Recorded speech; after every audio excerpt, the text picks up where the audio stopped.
सदा वत्सले मातृभूमि। नमस्कार दोस्तों, आप सबका स्वागत है आपकी YouTube channel Suraj Shahdev English and GS centre में।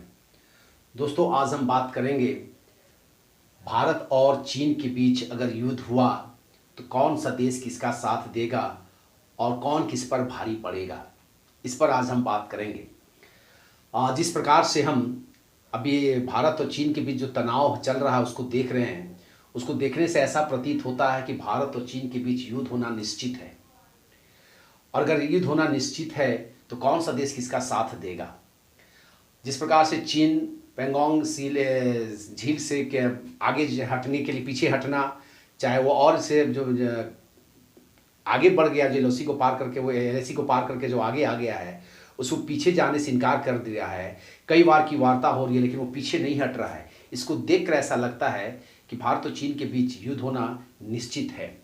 और अगर युद्ध होता है तो हो सकता है भारत को टू फ्रंट में युद्ध लड़ना पड़े। एक फ्रंट चीन के साथ और दूसरा फ्रंट पाकिस्तान के साथ, क्योंकि पूरे अभी विश्व में अगर युद्ध होता है तो चीन का साथ दो ही देश दे सकते हैं। एक है आपका पाकिस्तान, दूसरा है नॉर्थ कोरिया। नॉर्थ कोरिया उसका साथ दे सकता है। नेपाल भी चीन के साथ है लेकिन नेपाल कोई पावरफुल कंट्री नहीं है, इसमें उसकी कोई गिनती नहीं आती है। चीन का साथ पाकिस्तान इसलिए देगा क्योंकि पहले चीन अमेरिका के साथ था, उससे मदद लेता था, आर्थिक मदद लेता था, तो वो उसके गोद में था। अभी वो उससे भी अमेरिका जो है पाकिस्तान से नाराज है और उसको आर्थिक मदद नहीं कर रही है।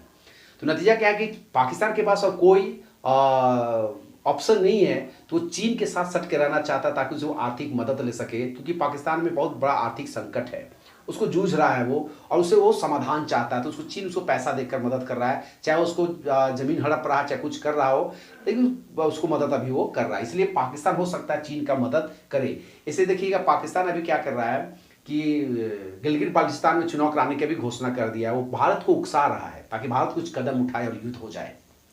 लेकिन दोस्तों, अगर चीन और भारत के बीच युद्ध हो जाए तो क्या हो सकता है इसका परिणाम, उसको हम देखते हैं।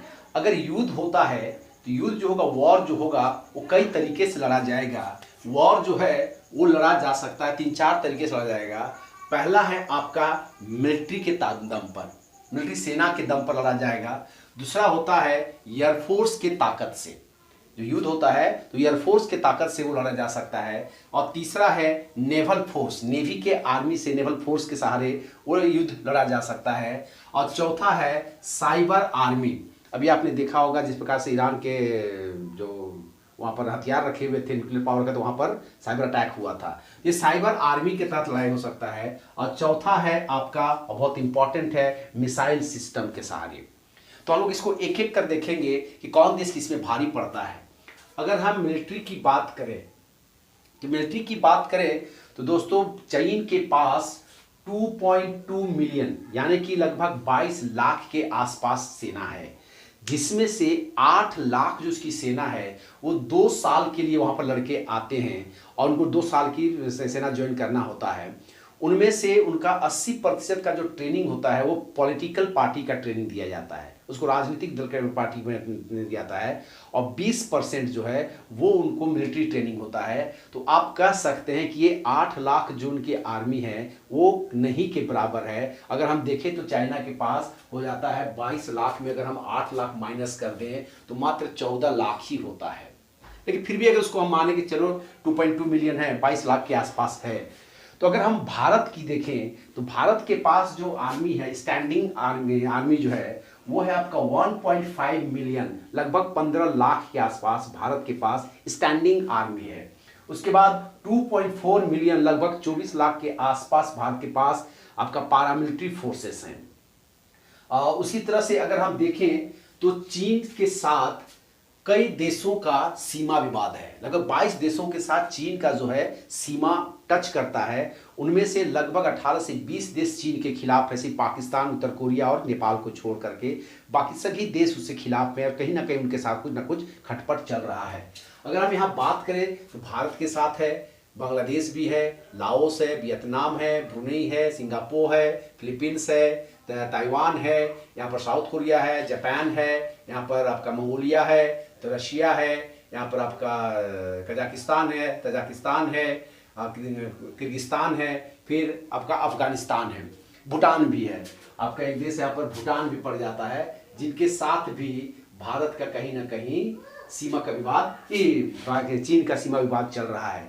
उस हालत में अगर हम देखें तो अगर युद्ध होता है तो ये सारे देश कहीं ना कहीं, जैसे होता है भारत के पास अगर आर्मी 1.5 मिलियन स्टैंडिंग है, 2.4 मिलियन पैरामिलिट्री फोर्स है, तो वहीं पर भूटान के पास भी 0.1 मिलियन, लगभग 1 लाख, भूटान छोटा देश है, उसके पास लगभग 1 लाख के आसपास आर्मी है, अपनी आर्मी है।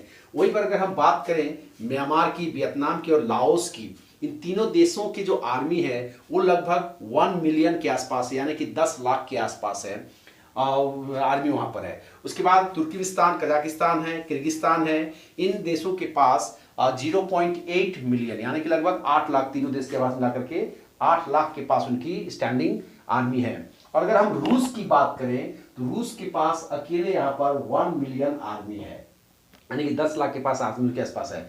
और सबको अगर हम जोड़ दें, क्योंकि अगर रूस के चीन के साथ युद्ध होता है तो कहीं ना कहीं चीन का रूस के साथ भी अपना ये है।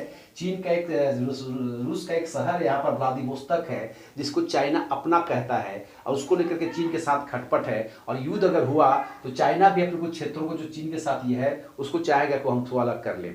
इसलिए अगर ऐसा युद्ध होता है तो क्या होगा, चीन के पास जो है, तो चीन के पास जो स्टैंडिंग आर्मी है 2.2, और जो उसके साथ जो देश चुनाव युद्ध लड़ेंगे उनकी आर्मी हो जाएगी आपका 4 मिलियन, यानी कि 40 लाख, 22 लाख की तुलना में 40 लाख। और अगर रशिया भी इस पर आ जाए, साथ दे दे या युद्ध में भाग ले, तो उसका 2.2 और बढ़ जाए तो 5 मिलियन आर्मी के साथ चीन को युद्ध लड़ना पड़ सकता है।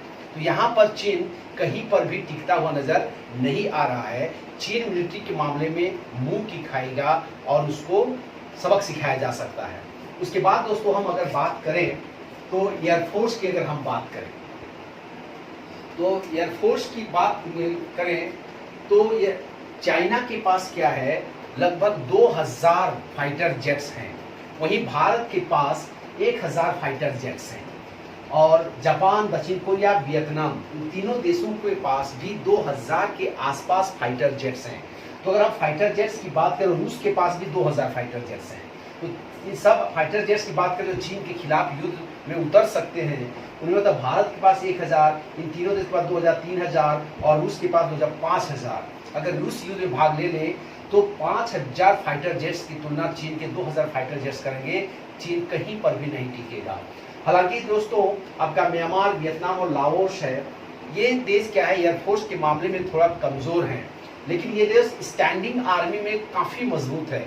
आपको याद होगा 1969 के चीन के साथ जो युद्ध हुआ था, उसमें वियतनाम के सैनिकों ने, गुरिल्ला वॉर में सब एक्सपर्ट हैं, उन लोगों ने 6 दिन में ही चीन के 30,000 सैनिकों को मार डाला था, और चीन वहां से डर कर उसको भागना पड़ा था। इसे वियतनाम जो है गुरिल्ला वॉर में बहुत वो सब पारंगत हैं, एक्सपर्ट हैं वे लोग, इसलिए यहाँ पर वो बहुत भारी पड़ेंगे चीन पर। इसी बात अगर अगला बात करें दोस्तों हम, अगर हम नेवल फोर्स की बात करें तो नेवल फोर्स में क्या है, भारत की तुलना में चीन 4 गुना ज्यादा मजबूत है। भारत में चीन के पास बहुत सारी पनडुब्बियां हैं, मरीन है, युद्धपोत हैं, बहुत सारे हैं, जो भारत उसकी तुलना में थोड़ा कमजोर पड़ता है। लेकिन चीन के पास ये सब होने के बावजूद भी भारत नेवल में कमजोर नहीं है, इसलिए कि चीन का जो नेवल आर्मी है वो भारत तक पहुंचते पहुंचते वो कई देशों के साथ उसको युद्ध लड़ना पड़ेगा। अगर हम यहाँ पर बात करें कि लाओस है, वियतनाम है, ब्रुनेई है, सिंगापुर है, फिलीपींस है, इनके साथ कहीं ना कहीं साउथ चाइना सी में इन देशों के साथ चीन का अपना एक विवाद है।